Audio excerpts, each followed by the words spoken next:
Just we weren't sure how to set up or how many we'd have, so whatever's comfortable to you will be fine. What we got? We ready? Are we ready now, Johnny Ray? There's somebody. I'm already going. Oh, thank you for telling me. All right, all right. Does somebody know how to cut that off when it's over? All right, all right. Welcome everybody. We're going to start our. I'm guessing either a 4 or a 5 week process. I meant to mention this before we were recording, but I'm going to go ahead and mention it. Joyce has volunteered to make sure we have food next week. Nobody's required to, but if you'd like to help Joyce, check with her if she'll let you, whatever. But and Joyce, you might want them to, because there's several that had every intention of being here that are sick this week, so we could definitely have another 15 or 20 next week. So, all right. Tonight it's going to be more about kind of just getting introduced and getting started. We'll go more into detail next week. You've taken your personality test. Have you added up your scores yet? Yes. All right. All right. We'll talk about that as we get going a little bit more. For over 2,400 years, many Christians and non-Christians who observe people have agreed that there are 4 basic personality types. Many people have described those 4. I've done quite a bit of reading on it. Usually those 4, even though they have different names. How many of you ever heard, and I'll use that some, how many of you ever heard of the DISC profile? D-I-S-C. Okay. That's one that I'm comfortable with. We'll use some animals to try to make it easier for you to remember. There's also, how many of you are familiar with the sanguine, melancholy, phlegmatic, and sanguine? How many of you are familiar with that? Or I may have, but, okay, sanguine, oh, okay, it's choleric or choleric. So they're basically the same. Everybody may look at it slightly different, may explain it a little bit different, but basically they're 4. And we'll talk about that some more as we go on and as we describe it. This is in your notes later, but I'm going to go ahead and mention this. Only 20% of the people only have mainly one personality type. The other 80% of the people have mixtures, and that's why nobody's the same. Nobody looks at things the same. It's because we're all a mix, and so we're going to talk about that. And but first, I want to talk about the goals of this study. The first goal of this study, and I'll say this over and over again: there is no bad personality type, but every personality type has strengths and weaknesses. And so every single one will have both strengths and weaknesses. So when we're out of control, that's when we get in trouble. When we're out of control, the weaknesses are what we see in them, right? So remember that. So the goals of this study is to perceive that we are all special and uniquely made by God. Just for a fun, getting started here, turn to the person next to you. You are special. Tell them that,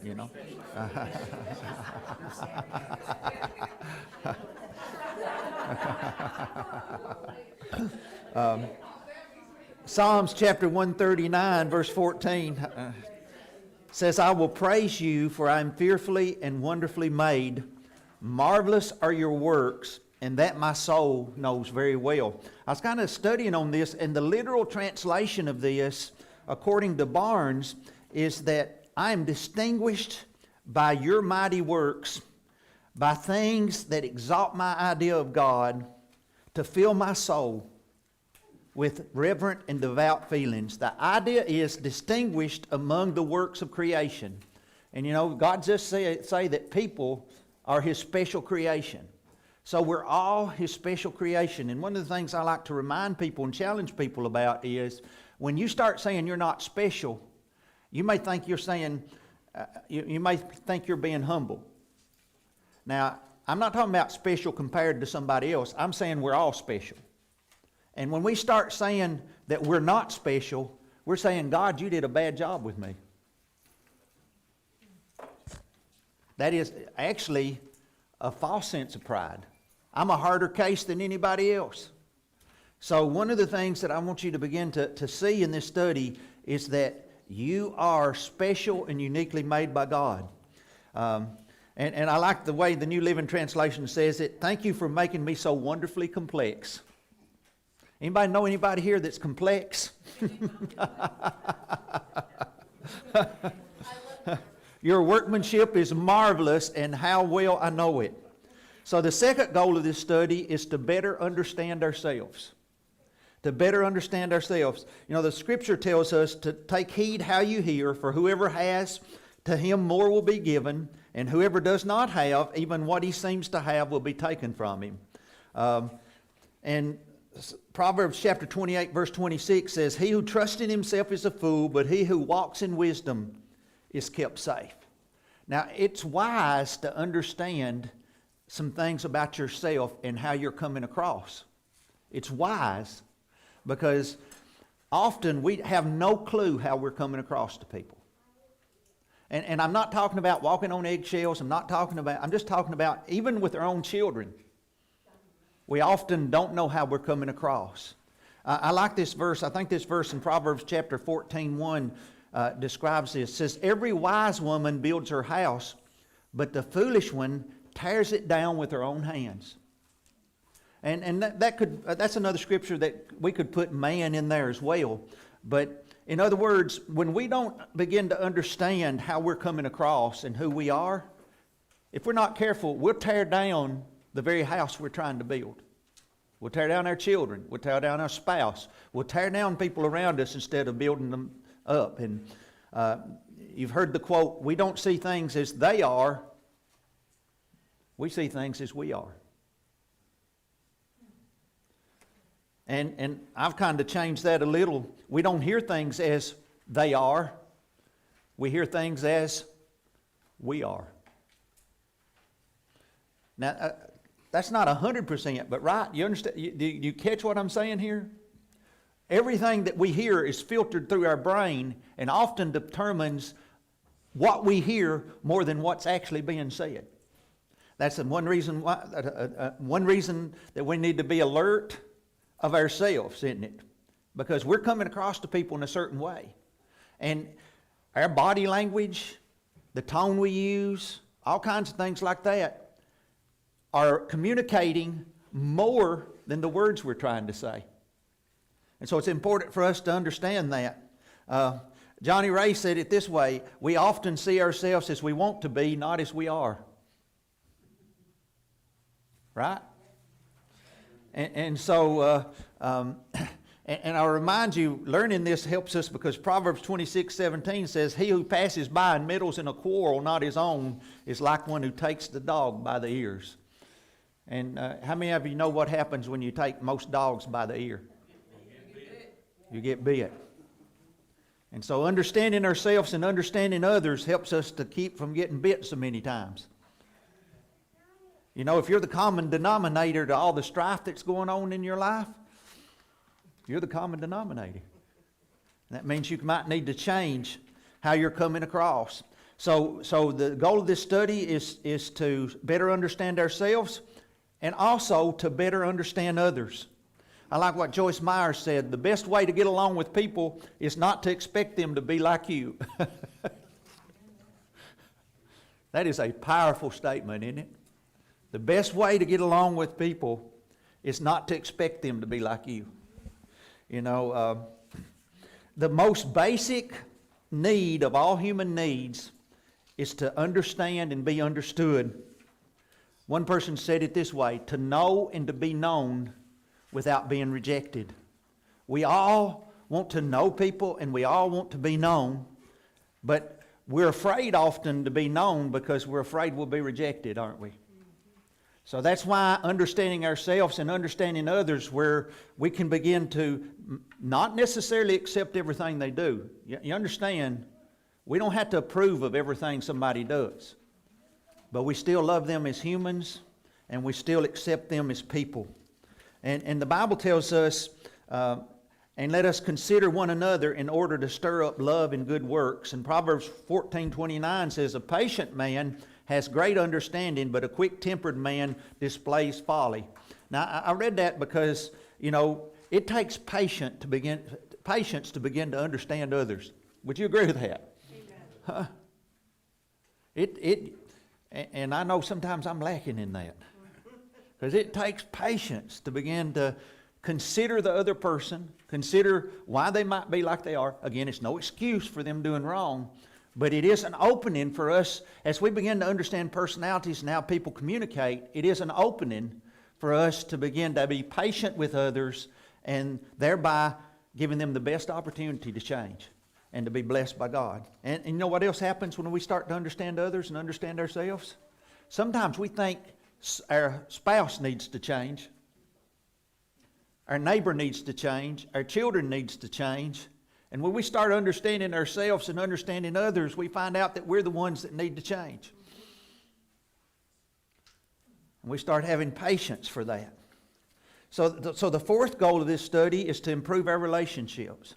I believe with all my heart, you don't have to be an expert at this, but if you begin to consider where other people are coming from, and we quit judging people because they don't communicate like we communicate, and instead of taking everything personally, which I think this study will help us do, we begin to see, not approve of everything they're doing, but see where they're coming from and develop patience. It'll improve our marriages, it'll improve our family life, it'll improve our friendships, and it'll improve the ministry that we're trying to do. In Romans chapter 14, verse 1 in the Message Bible, it says it this way: welcome with open arms fellow believers who don't see things the way you do. And don't jump all over them every time they do or say something you don't agree with, even when it seems that they are strong on opinions and weak in the faith department. Remember, they have their own history to deal with. Treat them gently. Now, my children are grown now, so now I can be an expert again.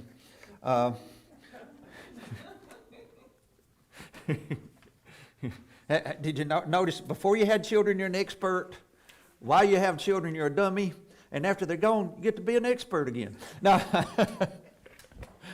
I'm joking and I'm being serious, but one of the things that can be very difficult to do as a parent is learn to allow your children to express themselves without always correcting them. I'm not saying don't correct them. I'm not saying don't correct them for temper tantrums. I'm not saying they don't ever need correction.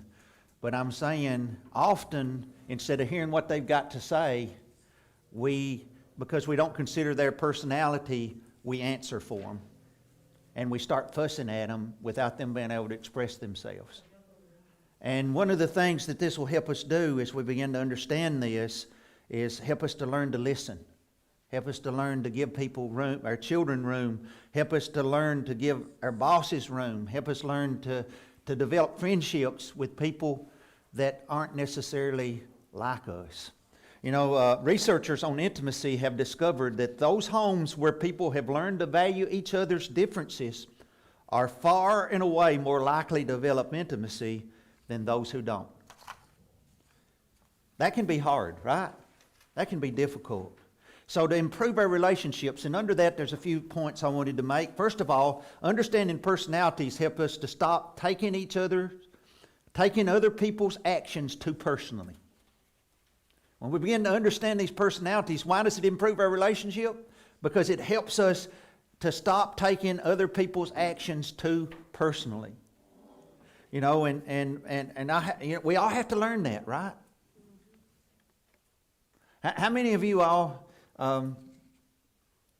have family members, spouse, or children that really hurt your feelings in something that they've done or said? I'd say that's everybody, right?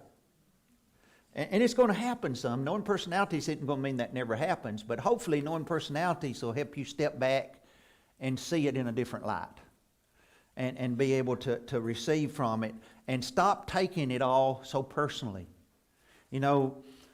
I didn't take it personally the other night when my wife sent me a picture of a mug that says, what is the words exactly? Just know that if you are... If you're making noise, Aaron sent it to you, huh? If you're making noise while you're chewing just know that I'm fantasizing about killing you. You know. It's something simple, something similar to that. I don't know why she's saying it to me. It says, if I can hear you chew, I have fantasized about your death. Oh, okay. That's the story of my life, you know. But anyway, Still alive. I'm still alive. I'm like a cat. I got 9 lives. I might be on 7 or 8. I'm not sure. But anyway, people do things for their own reasons, not ours. And that's one of the things we learn in personalities, that they may be right in being frustrated, they may be right in what they're saying, but often how they're saying it has more to do with their personality than it does right or wrong. And how many times do we write somebody's good advice off because they gave it to us in a way we didn't like? Often. And so people do things, say things, react in ways that have more to do with themselves than it does with what they're reacting to. You know, and the Bible tells us also, do not take, I love this verse, Ecclesiastes chapter 7, verse 21 and 22 says, also do not take everything people say, take to heart everything people say, lest you hear your servant cursing you. That's okay, but listen at the finish. For many times also your own heart has known that you have cursed others. And often we were just frustrated. We didn't even mean anything by it, did we? It was just our frustration. And so the Bible tells us, you know, be careful about taking everything too personally. Because you have done things yourself that you want forgiveness for, right? One of our problems is we judge other people by their actions and ourselves by our intentions. We didn't mean nothing by it, so you got to forgive me, but you did this, so I don't have to forgive you. Understanding others also helps us to communicate effectively. And the Bible tells us, do not let any unwholesome talk come out of your mouths, but only what is helpful for the building of others up according to their needs, that it may benefit those who listen. The Bible tells us that we're supposed to be speaking words that benefit people, that help build them up. Proverbs 12:18 says, reckless words pierce like a sword, but the tongue of the wise brings healing. I want my tongue to bring healing, don't you? I want to help people. And then this is still under improving our relationships and being the goal of this study.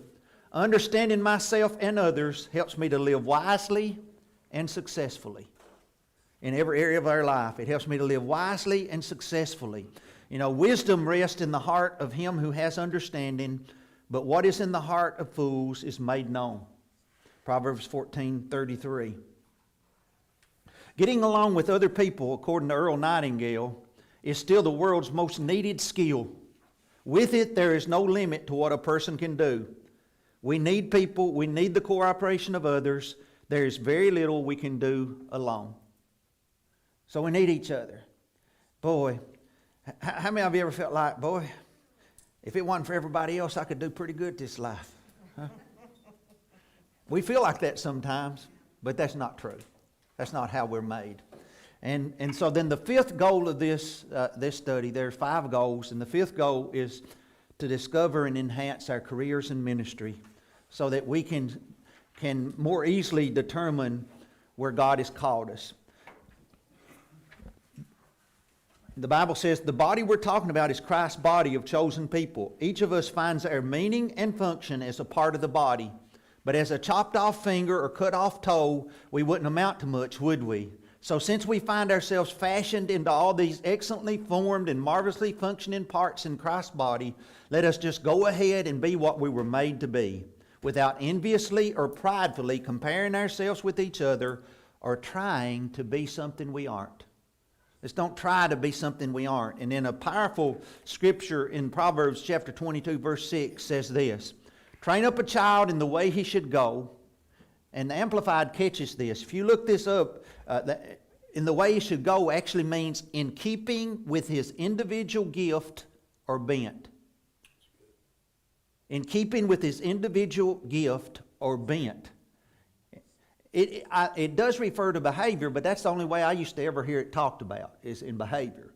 And that's not taking the Scripture wrongly, but one of the main reasons of this is find what's in the heart of your children, find what they were made to do, and help them find it, and when they're old, they won't depart from it.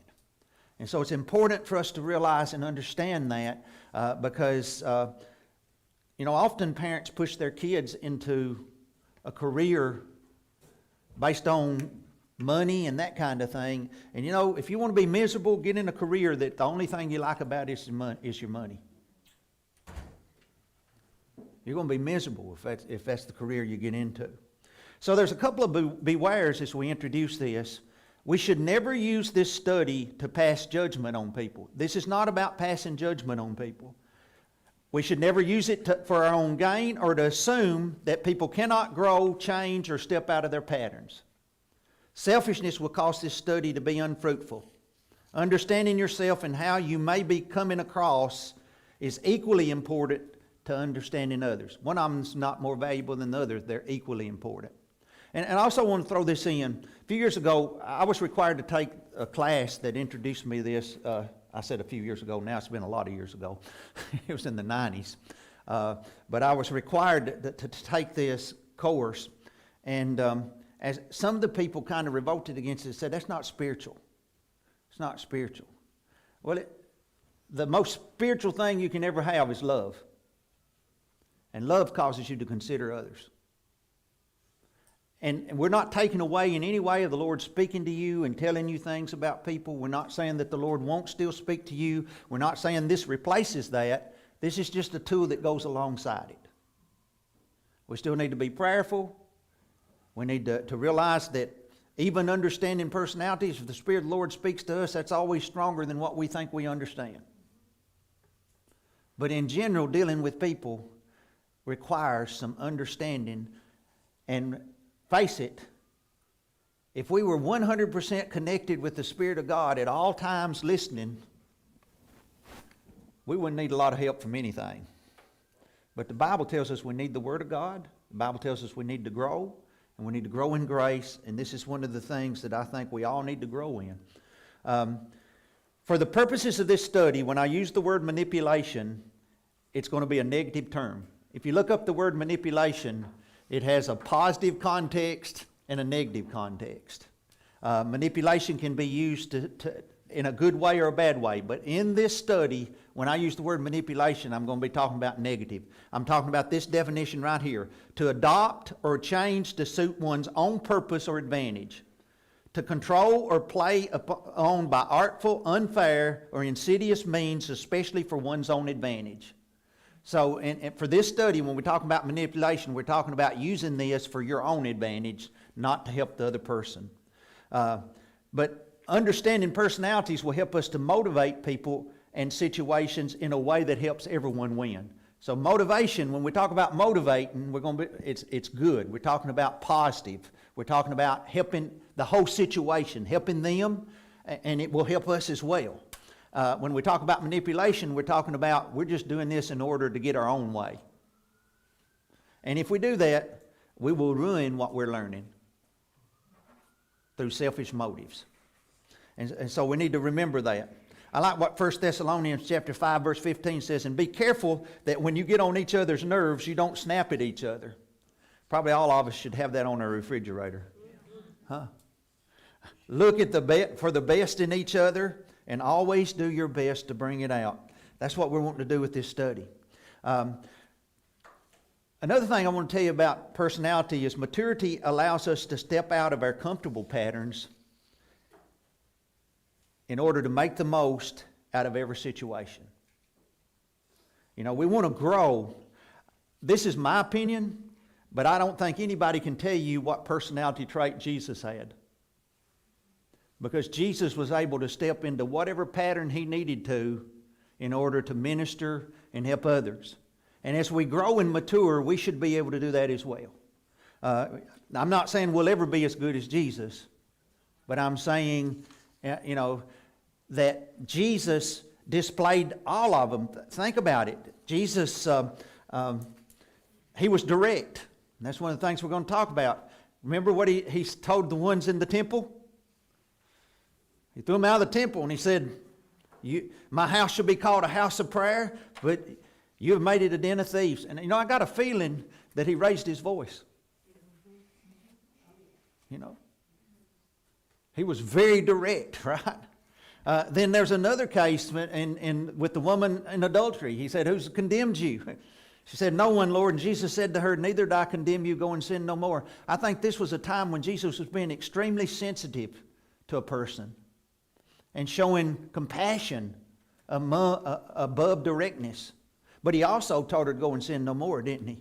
And so Jesus also had this ability and sensitivity to stop everything.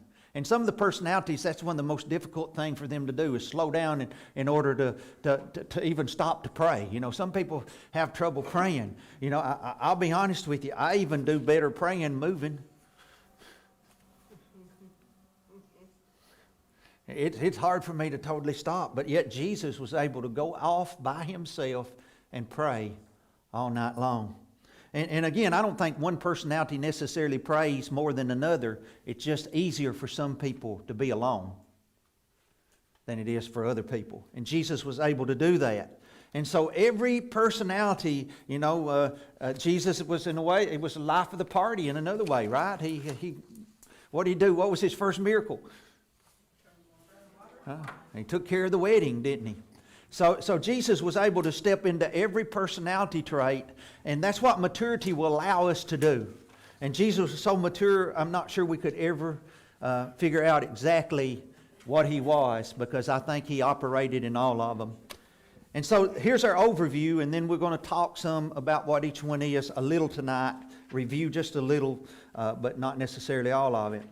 Although I told some of you this before the recording was turned on, although there are 4 primary personality traits, only 20% of the people display only one of the traits. 80% have a mixture of 2, 3, or all 4 of the personality types. And therefore, they're going to... And here's something else that I found out. My dad was more direct at home with family. And we saw that side of him a lot of times. But when he was out in public or out and working among others, you wouldn't have thought he was very direct at all. And it wasn't that he was being fake. It was just that he was a mixture of personalities, and your different personality can come out according to the environment you're in and that kind of thing. And again, it doesn't mean people's being fake. Just realize as you begin to get to know people that happens sometimes.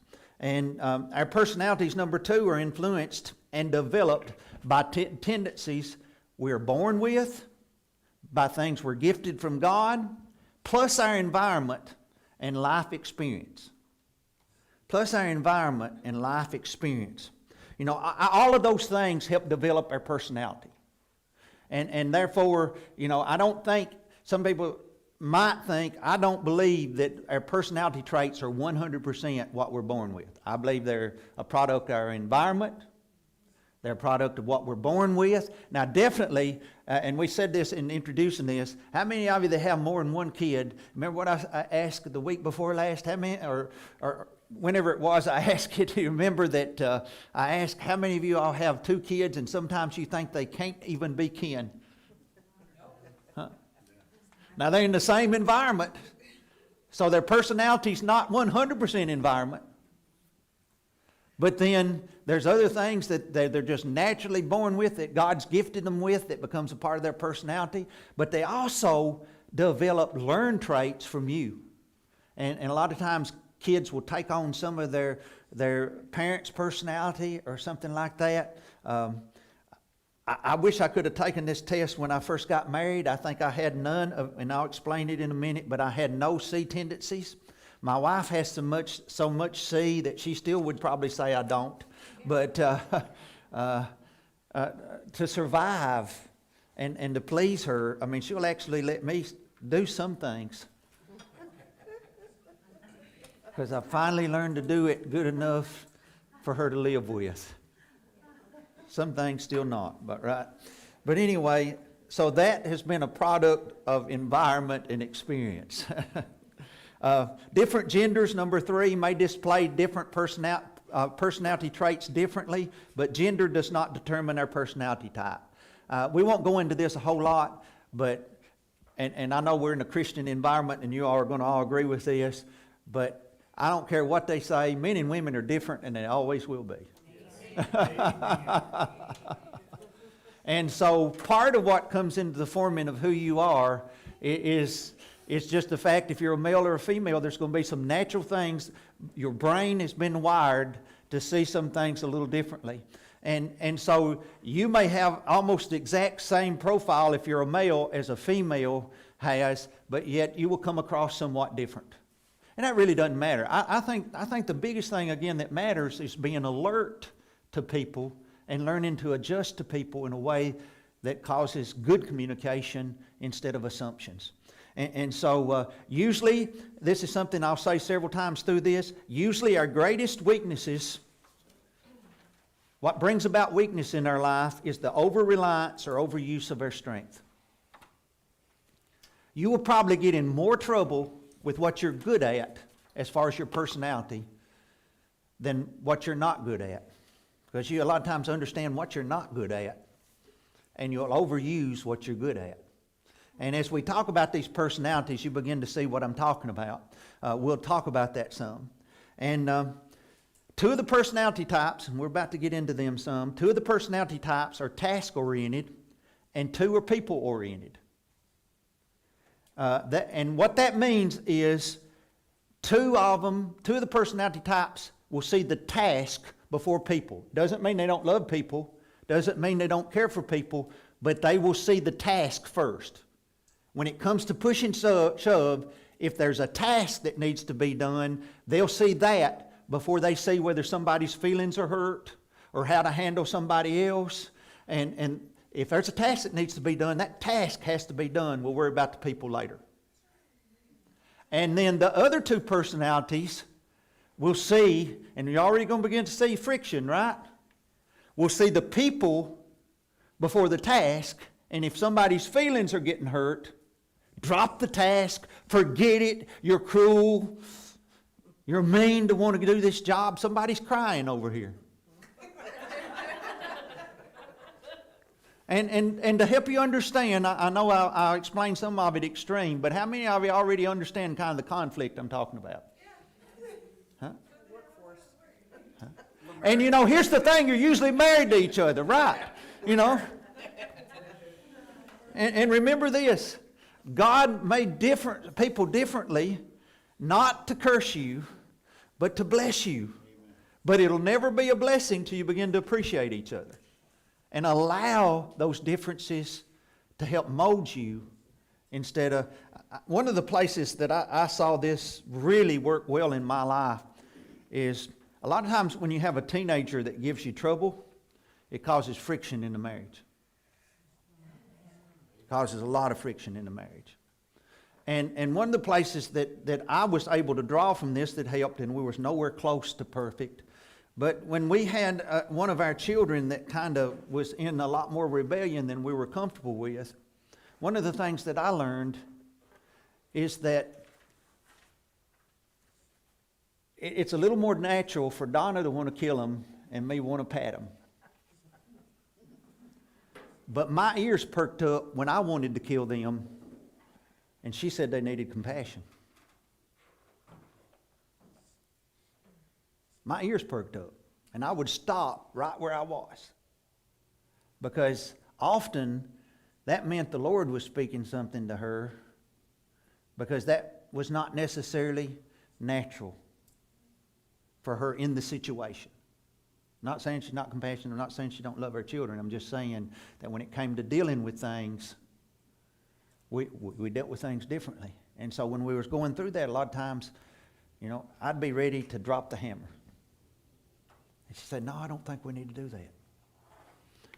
And having an understanding, see, sometimes it's not just what their strengths are that helps you. It's knowing how they are helps you. Well, maybe the Lord's, that don't sound normal. Maybe the Lord is speaking to that person. And so just remember that. And we'll say this several times too. There are no good or bad personality traits. There are no good or bad ones. Not one. They all have strengths. They all have weaknesses. Hurting and immature people tend to display mainly the negative behavioral traits. However, healthy and mature people are able to adjust their behavior to what the situation calls for without compromising their values. So it's important for us to begin to see that. Okay, so you all took the test, right? Okay, we're going to begin to talk about it. It's in your book quite often, but we're going to talk about the 4 basic personality traits. Tonight we're just going to skim it. Next week we'll go more into detail and talk about much more into detail. But the first one is the D. And on your piece of paper there, the first line there, right, is it have D up above it? I believe it does. Okay, that is the line. Okay, and we'll explain why that's also known as the line. And we use the animals just to kind of help. I think it helps us to kind of remember. Then, so what would the line be? Just guessing before we even go into this. What would the line represent?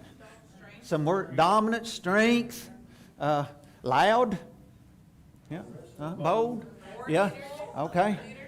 Leadership. It can be leadership, yes. But really, let me say this. Really, when you look at the Bible, God used every personality trait as leaders. So, but more natural for them to lead, yes. Do they? I mean, usually they want to lead even if they're not the leader. But we'll go on to the next one.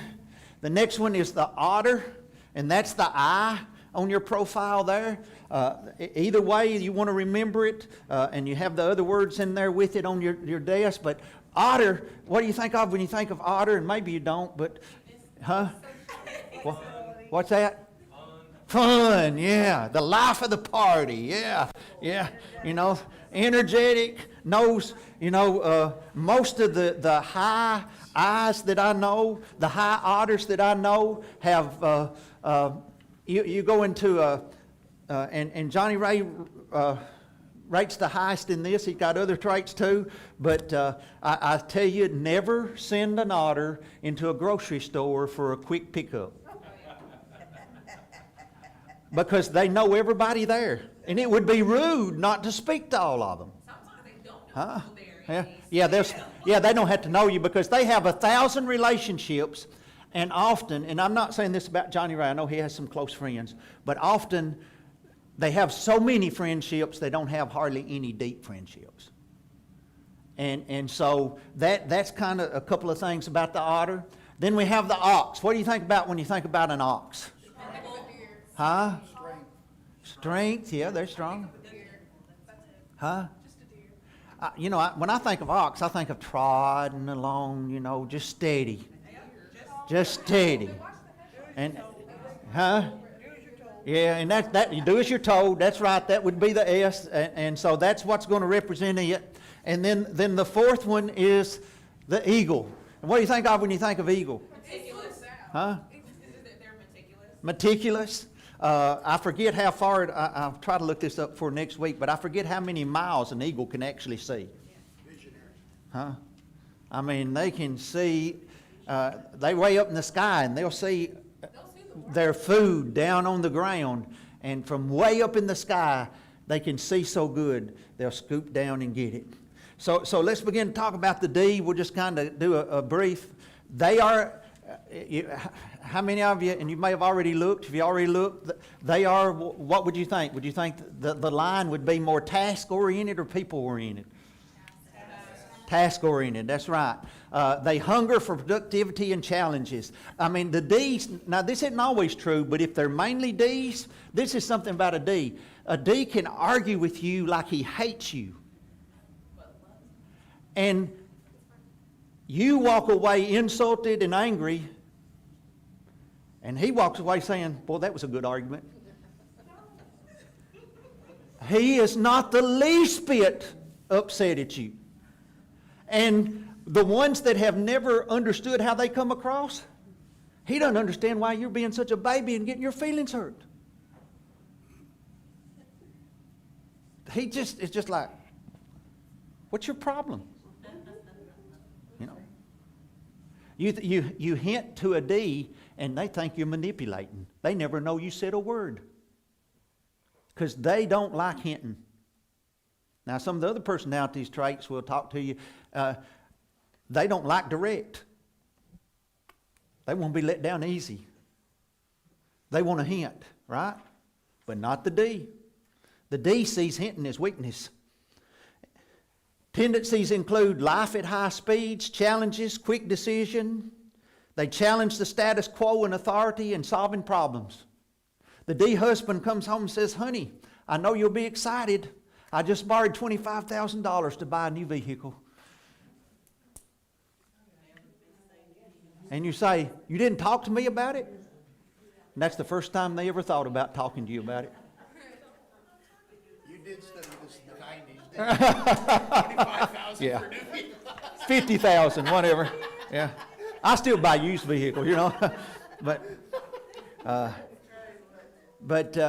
you know, they just, they think they're doing you a favor by making the decision for you. Especially if you're one of these that think it through before you do it.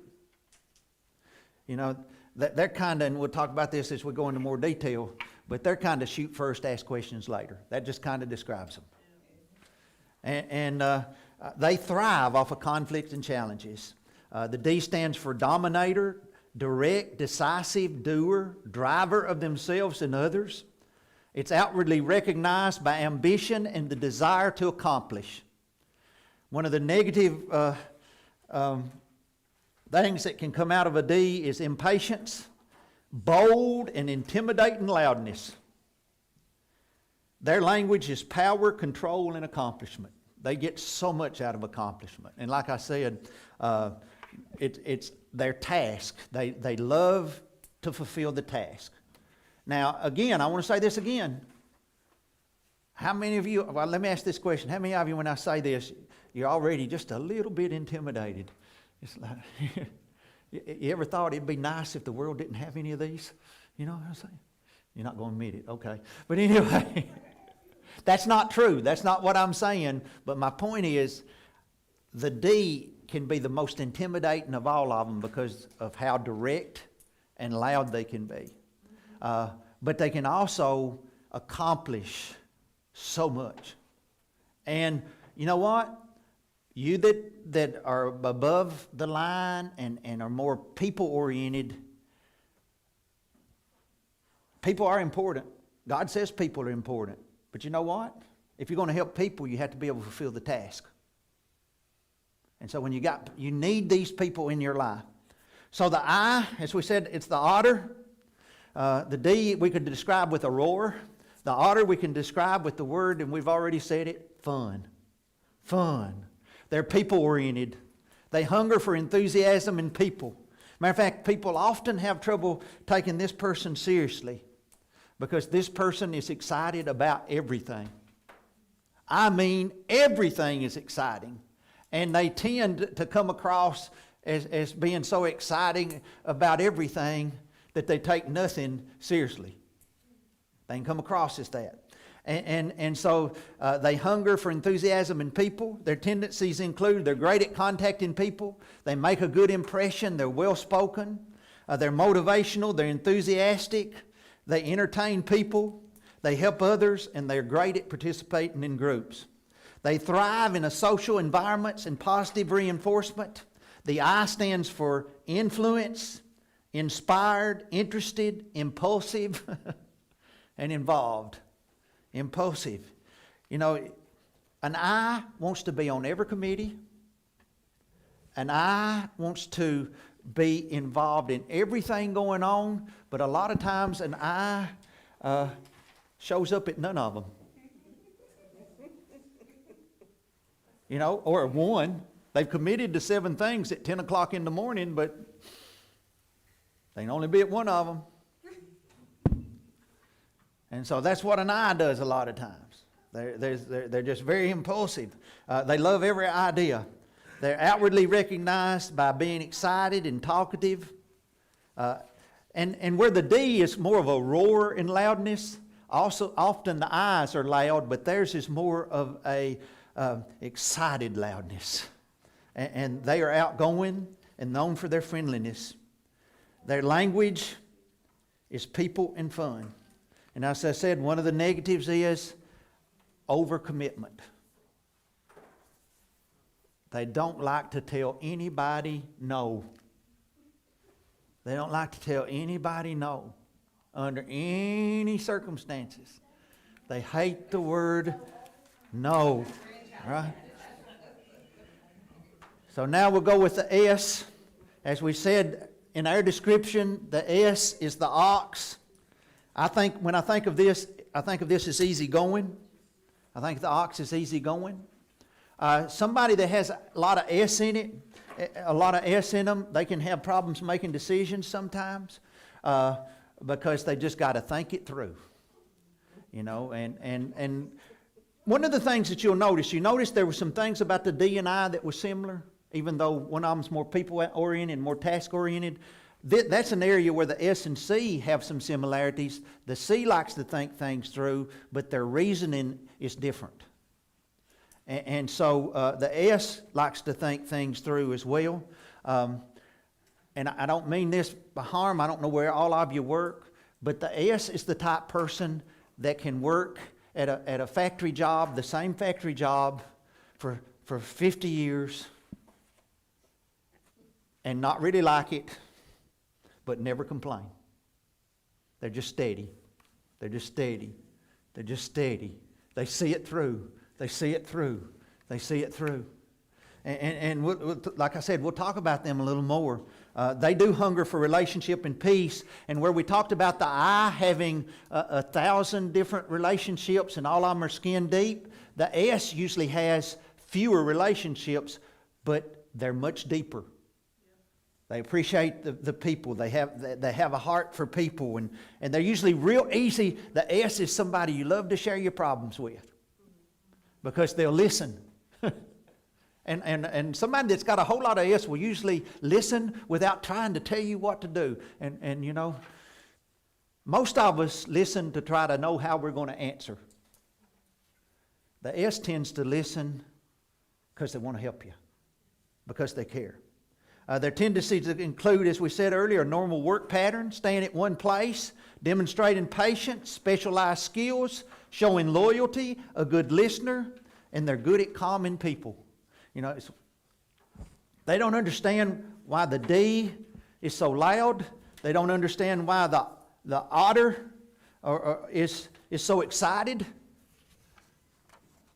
And they don't understand, we're about to go to the eagle in a minute, why the eagle is so particular. Let's just ease through this. You know, let's just, and remember, there's nothing, we're not complaining. Now, they need other tendencies in their life. We need other people in their lives. But at the same time, none of these tendencies are bad. And when we let them become a part of a group, they can make the strongest group whenever we have a little influence from everybody. They thrive in routine and relational harmony. The S stands, they just soon leave the whole situation as for there not to be harmony. The S stands for steady, supportive, serving, stable, and I guess a negative word is sucker. I mean, they care for the salesman that's calling in, so they might just buy it to help the salesman out. You know what I'm saying? They feel sorry for the salesman. You know? It's like, you know, let's just, and if they have a good, sad story, I mean, they're sold, you know. The S stands for, and that's not, again, all these aren't 100%, but that's a lot of times, they're the ones that can be taken advantage of. Not because they're bad people, but because they care so much. They are people-oriented, remember. They're outwardly recognized by their pleasant and low temperament. They're easy to be around, and they're long-lasting. Their language is they love calm and harmony. And then let's look at the eagle. So what do you think of, what we say when eagle with eagle eye? They are task-oriented. Very much task-oriented. They hunger for understanding, excellence, and order. Understanding, excellence, and order. Their tendencies include attention to directives and standards. I mean, listen, the eagle actually reads the instruction manual. Imagine that. Imagine that. I mean, how many of you, that's almost, unless you just have to, it's a foreign concept to read the instruction manual. Huh? Mayor, you should read it. Reading is fundamental. What's it? Right. Right, that's a good point. The C has to read the board game directions because nobody else will take the time to read it and figure out how you're supposed to play the game. And let me tell you something, and the C will let you know if you're not playing it right too, you know. They hunger for understanding, for excellence and order. They are task-oriented. Their tendencies include attention to directives and standards, details, making lists. Come on, you know. Now, this is what I like to say about making lists. I think all the personalities sometimes will make lists, but the ones that aren't, the C's actually make lists, and they know where their list is, and they follow their list. I make lists, and I lose my list, and I don't have any idea where it is or what happened to it. Or I intended to make a list. But the C, you should see it. When we're having something like the puppet show, and I thank God for it. It takes an eagle to do what's being done on that, okay? I'm not in any way criticizing. I'm just saying, if I started making a list as early as she does about what she has to get done, I'd be so frustrated I'd quit. You ought to see the spring fling list. It's like, But you know, she operates out of that.